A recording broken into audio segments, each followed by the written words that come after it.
2024 election turning into a free-for-all, maybe. Well, a dozen states could follow Colorado in kicking Donald Trump off their ballots, or at least trying to. And now Republicans are vowing to retaliate against Joe Biden. We should all be encouraged by any action that makes it less likely that he will return to the presidency. It's just a question of law. It's like if a 14-year-old tried to run for president, would that person be kept off of the ballot because the Constitution says you have to be 35 years old to run for president? What's the limiting principle for that? Why could we just say that Biden can't be on the ballot because he let in 8 million illegals into the country and violated the Constitution, which he has? Maybe we should take Joe Biden off the ballot in Texas.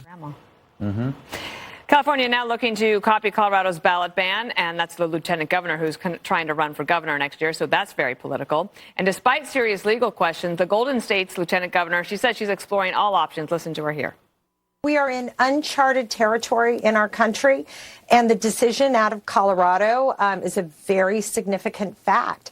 When the Supreme Court of Colorado determines in an examination of the facts that Donald Trump is an insurrectionist and therefore is disqualified from being on the ballot, certainly here in California, we have to look at that information and make the same determination here. So all these developments putting pressure on the Supreme Court to intervene to allow Americans to vote for Donald Trump. Legal experts argue it should be an easy case. The core problem here is the denial of due process. It was a 5-day hearing. There was no jury. It was before the judge. They were not able to subpoena witnesses and compel the attendance of witnesses. The process here was a procedural Frankenstein. And what Colorado did was wrong. It was wrong legally, but it was wrong in terms of our values. Colorado tried to sort of take this state-level proceeding that's not really made for this type of insurrection determination and force a square peg into a round hole. And I think that violates Donald Trump's due process rights. But some in the liberal media seem to be arguing that Trump doesn't even deserve a fair shake. So many of these people are serving jail time, and Donald Trump's not, for one simple reason. Because unlike Donald Trump, they are not rich and powerful. So please, spare me the anti-democratic lectures. All right, Judge, I think people would be anxious and eager to hear from you and your thoughts on all of this. Well, first of all, let me say I'm glad to be back at the table. If Harold allows me saying that, it's a pleasure to see you all. First of all, the 14th Amendment was never intended to be used the way the court in Colorado used it. First of all, the whole idea of an insurrection and that the idea that's encompassed in Section 3 of Article 14 is that they would keep a Confederate off the ticket for president post-Civil War. That's number one. Number two, the question as to whether or not what happened on January 6th is an insurrection is still an open issue. The question is, did anybody go in with guns? Was there a plan to actually take over the government, to seize control?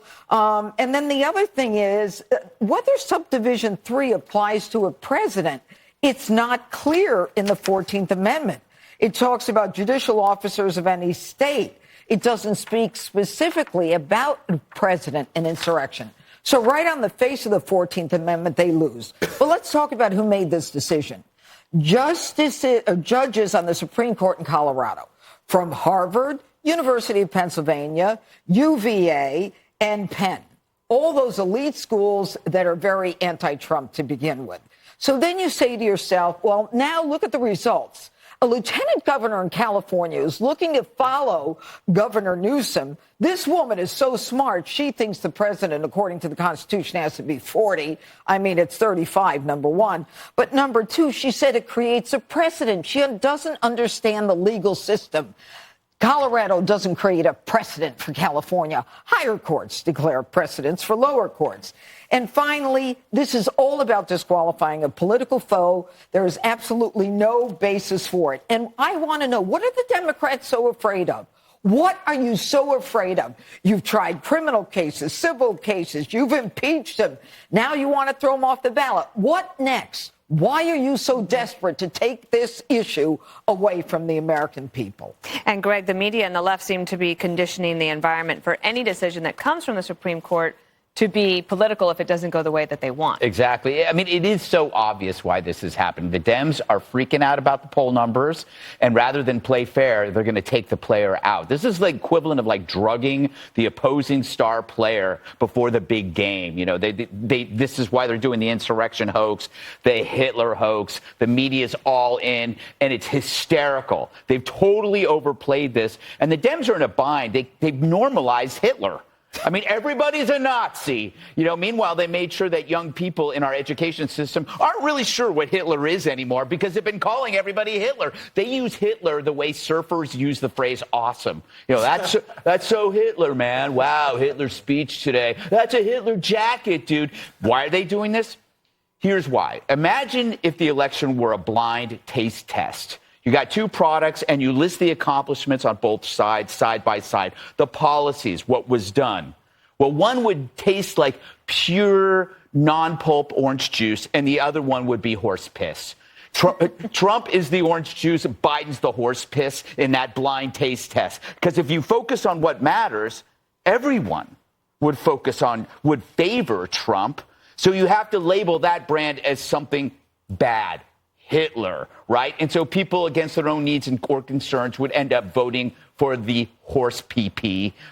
When you say someone is Hitler and the followers are Nazis, I said it before, you're telling people it would be immoral and even evil not to do everything possible to stop him. If you have a chance to kill Hitler before he enacted the Holocaust, who wouldn't do that? So that's why they're pushing these hoaxes in order to demonize it so you can't support him. You would be just as bad. This is why millions of people didn't trust the election process of 2020, because one side, you know, they use the government, the media, and the tech basically to exploit every single avenue, illegal or not, lie, cheat, spy, in order to get their way. And they're doing it now. But now it's on meth. Colorado has really lit a match, and the Supreme Court, I hope, acts quickly, because if all these other states are going to try this, they need direction from the highest court to say yay or nay. Well, I'm leaving for vacation tomorrow, and usually I say something controversial before vacation. Okay. So I'm going to pass. Okay. I'll give you a pass. I'm kidding. We're going to... So you know who else got knocked off the ballot? Lincoln. The Southern Confederates knocked him off 10 state ballots.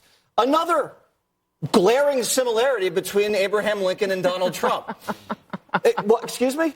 Also, he was colonizer. Donald Trump was acquitted in the Senate of insurrection, and he was never charged criminally with insurrection. And the Democrats are always saying how it's vote suppression when they have to wait in line for an hour to vote for their candidate.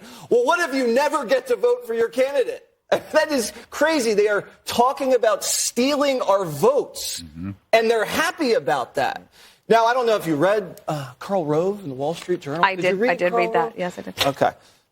I did. He makes the point that there were 51 former Confederate soldiers and legit Confederates that ended up becoming federal officials. The Confederacy's former vice president became a federal official. One of the chief secessionists became an interior secretary and a Supreme Court justice. You don't say. Well, I don't. Carl did. Said it. And he mentions the fact that after the Civil War, the Republican Congress passed this great amnesty package where it kind of provided for a little bit more of reconciliation to allow some of these people to be brought back into the Union. So if there is more of a spirit of reconciliation and national unity after the Civil War than there is today in 2023, that is bananas. Harold, we do hear a lot from people on both sides of the aisle that there's a concern about the crisis of confidence in our institutions.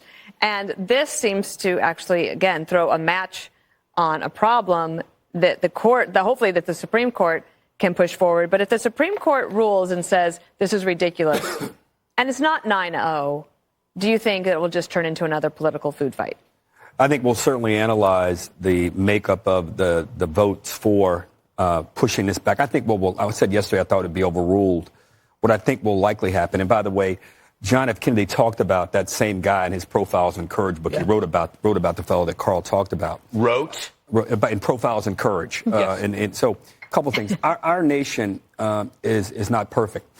We strive every day to make it more perfect. And I believe that the engine that allows, the most important part of that engine that allows us to do that is the fact we're built on the rule of law.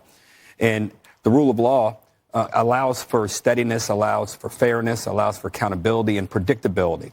In this instance here, Democrats may be upset with me for saying this, but the record that they looked at in Colorado, it appears as I read the thing, is they looked at the political hearing that took place in the January 6th hearing and viewed that as a tribunal and looked at those facts when the subject of that matter, the target of that matter, Mr. Trump, didn't have a chance for cross-examination. There were not witnesses that he was able to put forward.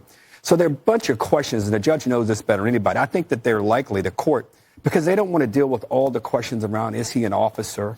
There are just so many, there's so many difficult questions. And Bill Barr said it best when he said it's just basically a denial of due process. So I think these questions will, to Dana's point, I think they're just going to push it back to that court and say, look, answer all of these questions. Allow witnesses to come before, because Barr said it best. You can't have a few days of a hearing, not allow someone who's going to be disallowed to be on a ballot, to be elected to office, to be decided by. And I hear everybody says, I hope there's, the reason I hope there's a 9-0 vote, and Judge, you were making a point about some of the law schools, is that I think Americans need to see that judges are impartial agents of adjudicating the law. And when the law is clear, and I think in this case here, there's just not enough of a record here for this to be decided like it's been decided. And I was frustrated hearing the California Attorney General. I don't think you just look at another state because you like their politics or like the politics of the decision and say that we have to look at it. Well, you look at the law. And if the law allows you to do this, then you have to look at it, whether you agree with it or not, to determine whether or not your own laws are consistent with that. But I'm hopeful that the court will look at this quickly and that we can find ourselves not talking about this like we have been.